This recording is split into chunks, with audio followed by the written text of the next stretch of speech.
Something impossible just happened in the housing market again. People bought into a system that already drained them on the way in. And now some of them are being told they need to spend tens of thousands more just to get out. Not to live better, not to build wealth, but just to become acceptable enough to sell.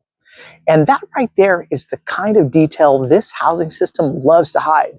Because once you really see it, you realize this was never just about homeownership. It was about how many times the same family can be charged before they finally reach the next chapter of their life. Because a lot of people watching this already know the feeling. Your insurance went up, your taxes moved, your repair list got longer, your grocery bill did not even ask for permission, and now you're staring at an older kitchen, an old bathroom, a dated flooring, old windows, and maybe an old furnace. And suddenly the market starts whispering the same message in your ear. Fix it all, or you won't be able to get out. And that's the emotional trap a lot of us are facing right now. And here's a part they do not say out loud. In a distorted housing market, fear becomes a sales tool in itself. Fear sells remodeling contracts. Fear sells urgency. Fear sells the idea that if your house does not look like a staged Pinterest fantasy, then your equity is somehow defective. But in many cases, that fear is not protecting the homeowner, it's extracting from the homeowner. And that is the real headline here, because the housing market is now pressuring ordinary people to spend money they may never get back just to compete inside a system where affordability is already broken, buyers are already stretched, and the difference between updating or over improving can become a direct transfer of wealth right out of your pocket. And that matters because once homeowners start financing cosmetic panic, the trap, it gets tighter. So now you're not just selling a house, you're carrying renovation debt, contractor risk, delay risk, market timing risk, and the possibility that buyers still walk in and say, thanks, but we wanted to redo it our way anyway. So it's like paying for a restaurant meal, then being told to wash the dishes, mop the floor, tip the owner extra just for letting you leave. And this is where the market becomes psychologically brutal, because people with older homes often feel maybe embarrassed before they feel strategic. They go online, they see polished listings, perfect quartz counters, warm lighting, giant aisles, fresh tile, clean staging, and they stop asking the most important question, which is, will this make me more money? And they start asking the wrong one, which is, how do I stop people from judging me or the house? And that is a dangerous shift because shame can be very expensive. Once shame enters the room, homeowners, they start doing what the housing machine quietly rewards.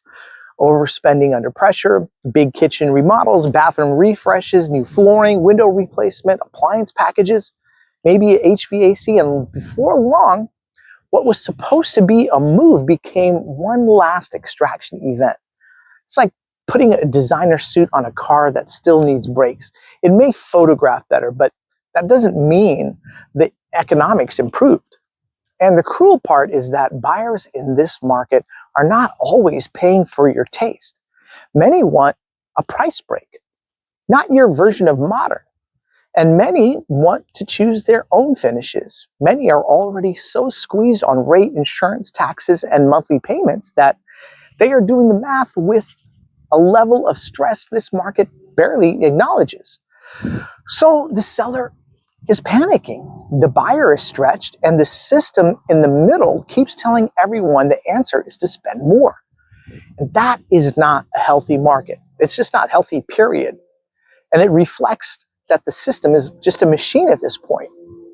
So now, this does not mean do nothing. This is where people do get confused, because the smart move is usually not luxury updating, it's targeted survival math. And what really matters here isn't making the house look brand new, it's making sure it doesn't feel ignored. You want the place to feel cared for. So give it a deep clean. Yes, clear out the clutter for sure. Take care of the little things that quietly signal whether a home has been maintained or not. Fix the small leaks. Address anything that could be a safety concern. Tighten loose outlets, swap out broken handles or hardware. If the floor is actually damaged, then yes, of course, deal with it, but only if it truly needs that type of attention. If the roof has a leak, take care of it. If the plumbing is corroded, handle it.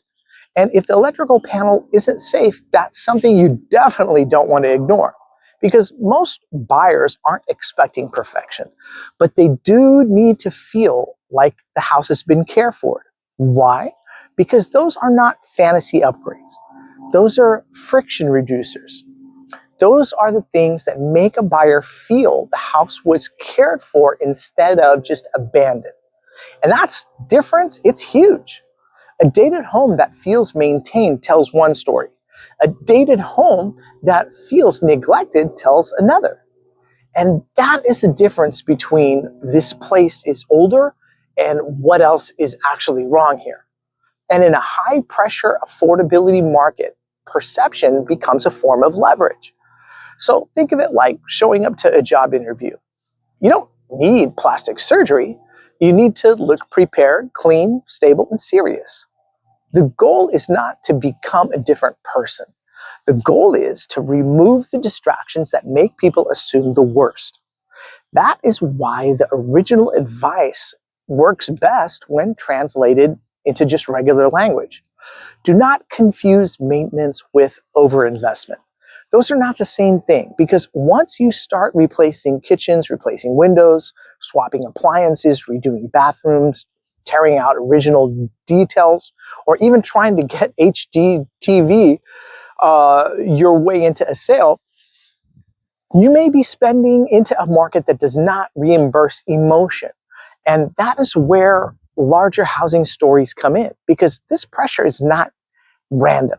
It's part of a broader affordability breakdown where the American household keeps absorbing the adjustment.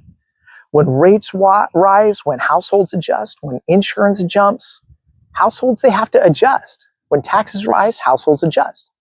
When maintenance on older homes becomes unavoidable, households adjust to that as well. And now even the exit process is becoming another place where households are expected to absorb another cost. And that's the pattern we're starting to see here. The system, it keeps moving the burden downward. And once you see that, you realize this isn't really just about whether you should remodel before selling. It's about how housing slowly turned into a series of financial surprises that everyone just started calling normal.